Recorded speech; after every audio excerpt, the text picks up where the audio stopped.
Electric polarisation को समझने के लिए सबसे पहले तो आपकी ये अंडरस्टैंडिंग होनी चाहिए कि न्यूट्रल एटम से क्या मुराद है। उसके बाद हम देखते हैं कि पोलराइज एटम कैसा होता है। सबसे पहले अगर आप न्यूट्रल एटम को देखें तो न्यूट्रल एटम में हमारे पास ये हमारा न्यूट्रल एटम है। अनपोलराइज एटम जिसको कहा गया है, इसके सेंटर में यहाँ पे ये हमारे पास न्यूक्लियस है और बाहर इलेक्ट्रॉन्स जो हैं वो गर्दिश कर रहे हैं। ठीक है, एक आम अनपोलराइज एटम। अब नेचुरली तो सारे हमारे एटम्स जो हैं वो न्यूट्रल हैं। ठीक है जी, उसमें नंबर ऑफ प्रोटॉन्स और नंबर ऑफ इलेक्ट्रॉन्स जो हैं वो इक्वल है। अब अगर क्या हो कि इस एटम के पास किसी तरह से कोई चार्ज चीज, यानी कि कोई ऐसी चीज जिसके ऊपर कोई चार्ज है वो ले जाया जाए, तो क्या होगा? होगा ये कि इलेक्ट्रॉन्स और जो न्यूक्लियाई है उनमें डिस्प्लेसमेंट आएगी। डिस्प्लेसमेंट क्यों आएगी भाई? जाहिर सी बात है भाई, जब आप किसी चार्ज चीज को एक अनपोलराइज्ड एटम के पास लेकर जाओगे तो वो जो चार्ज चीज है वो उसमें इलेक्ट्रॉन्स जो हैं उनको अपनी तरफ या अट्रैक्ट करेगी या रिपेल करेगी। हम एग्जांपल के तौर पे आपके सामने हमारे पास एक चार्ज रॉड है और हम उस चार्ज रॉड के को एक जो है ना अन पोलराइज एटम के पास जब लेकर जाते हैं तो हम क्या देखते हैं, वो पोलराइज हो गया है। उसके इलेक्ट्रॉन्स जो हैं ये इस पॉजिटिव रॉड की वजह से इस पॉजिटिव रॉड की तरफ अट्रैक्ट करते हैं। तो आपको नजर भी आ रहा है कि भाई वो जो इलेक्ट्रॉन्स हैं उनका बिहेवियर कैसा हो गया, वो सारे एक तरफ इकट्ठे हो गए हैं इलेक्ट्रॉन ये पॉजिटिव चार्ज की तरफ। और जो न्यूक्लियस था, जो पॉजिटिव चार्ज था सेंटर में, वो तो दूसरी तरफ शिफ्ट हो गया। तो क्या हुआ है? स्लाइड डिस्प्लेसमेंट नजर आ रही है। इलेक्ट्रॉन्स एक तरफ डिस्प्लेस हो रहे हैं और न्यूक्लियस दूसरी तरफ डिस्प्लेस हो रहे हैं। हाँ जी भाई। तो इलेक्ट्रिक फील्ड अगर आ जाए, इलेक्ट्रिकल फील्ड का इन जनरल क्या मतलब है कि जी आप कोई चार्ज चीज जो है ना वो ले आते हैं। जैसे ये चार्ज रॉड जो है ना वो हम लेके गए एक न्यूट्रल एटम की तरफ, वो क्या करेगा? वो पोलराइज हो जाएगा। अब ये हमारा जो एटम है, ये जो आपको नजर आ रहा है बेटा, ये इस वक्त पोलराइज फॉर्म में है। ठीक है जी। अब पोलराइजेशन होने का क्या मतलब है कि जी एक तरफ हमारे पास पॉजिटिव चार्ज आ गया है और दूसरी तरफ हमारे पास सारे का सारा नेगेटिव चार्ज जो है वो इकट्ठा हो गया। तो हम क्या कहेंगे कि जी पोलराइजेशन हो गई। ठीक है जी, हमारा एक एटम जो है वो पोलराइज हो गया। अब डाइपोल किसे कहते हैं बेटा? डाइपोल कहते हैं जब इक्वल बट ऑपोजिट चार्जेस जो है ना कुछ फासले पे सेपरेट हो जाए तो हम कहते हैं जी डाइपोल बन गया। जैसे कि अभी यहाँ पर आपने देखा कि जब ये एटम पोलराइज हुआ है तो एक तरफ इसके पॉजिटिव इकट्ठा हो गया, दूसरी तरफ इसके नेगेटिव इकट्ठा हो गया। तो हम क्या कहेंगे कि जी ये जो एटम है, ये जो पोलराइज एटम है, इसमें डाइपोल बन गया। एक तरफ पॉजिटिव चार्ज है एक्यूमुलेट है, इकट्ठा है, और दूसरी तरफ हमारे पास जो है ना वो नेगेटिव चार्ज जो है वो इकट्ठा हो चुका है। तो डाइपोल की क्या डेफिनेशन है? Two equal and opposite charges separated by small distance is called dipole. अच्छा भाई, तो ये डाइपोल की फॉर्मेशन यहाँ पर आपको नजर आ रही हो। अब ये सारा काम कैपेसिटर में होता है, और कैपेसिटर के किस हिस्से में होता है? डाइलेक्ट्रिक में, जो दो प्लेट्स के दरमियान रखा हुआ है। अब जरा इसको दोबारा विजुलाइज करो जरा। ये हमारे पास डाइलेक्ट्रिक है हमारा।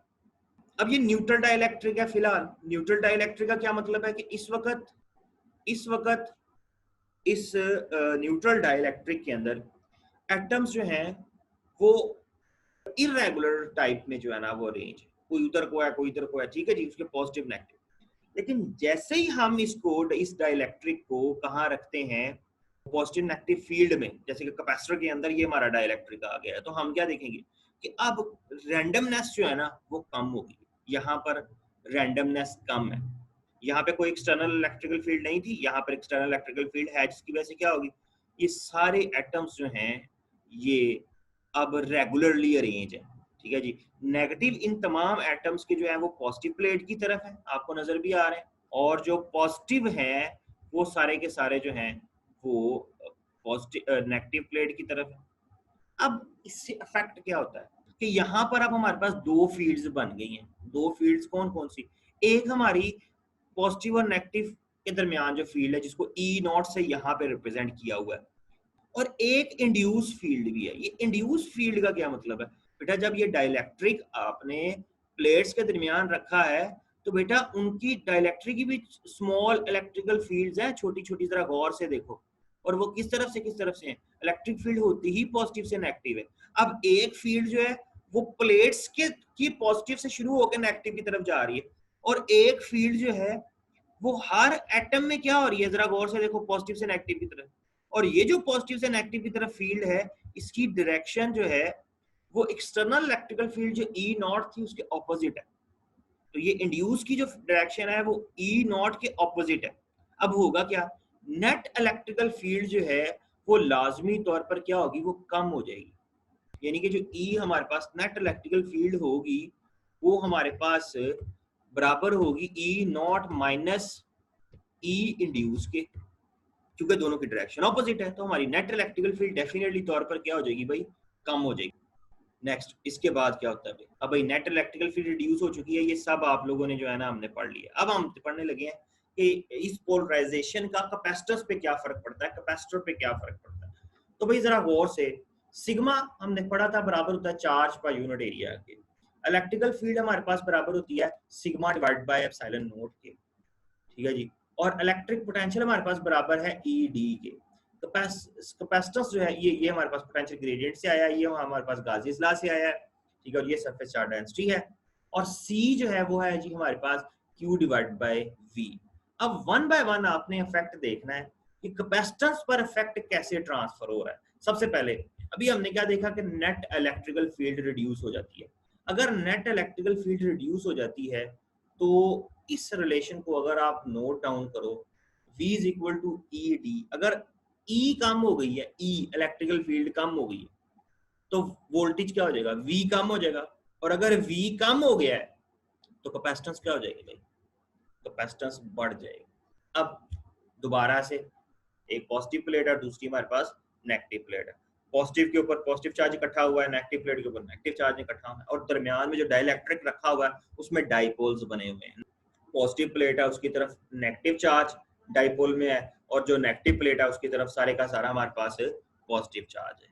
और इसके अलावा हमारे पास दो किस्म की फील्ड्स जो है ना वो बन गई हैं। एक हमारे पास जो है वो ई नॉट है, जो कि अभी आपको बताया भी था, जो कि कहाँ से किस तरफ को है, वो पॉजिटिव प्लेट से नेगेटिव प्लेट की तरफ है। और एक और फील्ड भी है जिसकी डायरेक्शन किस तरफ से किस तरफ को है, जो कि डाइलेक्ट्रिक में जनरेट होती है, जिसकी डायरेक्शन जो है वो हमारे पास वो पॉजिटिव जो डाइपोल का जो पॉजिटिव है उससे डाइपोल के नेगेटिव की तरफ है।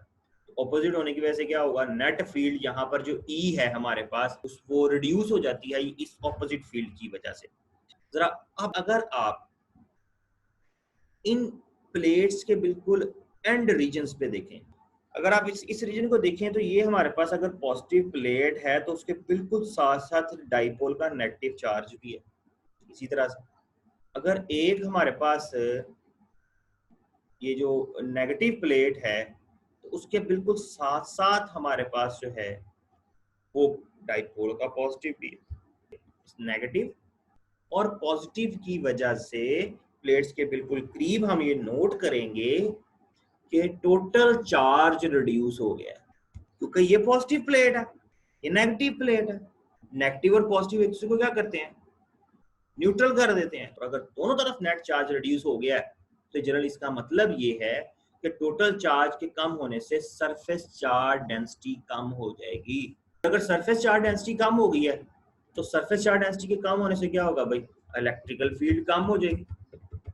वही बात जो अभी हम कर भी रहे थे, पहले क्या कम हुआ, टोटल चार्ज कम हुआ, उसकी वजह से सरफेस चार्ज डेंसिटी कम हुई। सरफेस चार्ज डेंसिटी कम हुई, इलेक्ट्रिकल फील्ड कम हो गई, क्योंकि इलेक्ट्रिकल फील्ड बराबर है surface charge density divided by epsilon not. अगर इलेक्ट्रिकल फील्ड कम हुई है तो इलेक्ट्रिक पोटेंशियल कम हो जाएगा। इलेक्ट्रिक पोटेंशियल कम होगा तो कैपेसिटेंस बढ़ जाएगी, क्योंकि V और C में आपस में क्या है भाई, इनवर्सली रिलेटेड हैं। तो इस तरह से क्या है भाई, पोलराइजेशन का इफेक्ट कैपेसिटेंस पे। पोलराइजेशन की वजह से अगर ये जो हम डाइलेक्ट्रिक यूज करते हैं, डाइलेक्ट्रिक में पोलराइजेशन होती है, और उस पोलराइजेशन का इफेक्ट ये होता है कि कैपेसिटेंस बढ़ जाती है, यानी कि ज्यादा चार्ज स्टोर होता है कैपेसिटर में। अच्छा, अब कैपेसिटर कहाँ चार्ज स्टोर करता है बेटा, अपने डाइलेक्ट्रिक के अंदर। वो जो पोलराइजेशन होती है असल में वो चार्ज की स्टोरेज को मुमकिन बना रही होती है।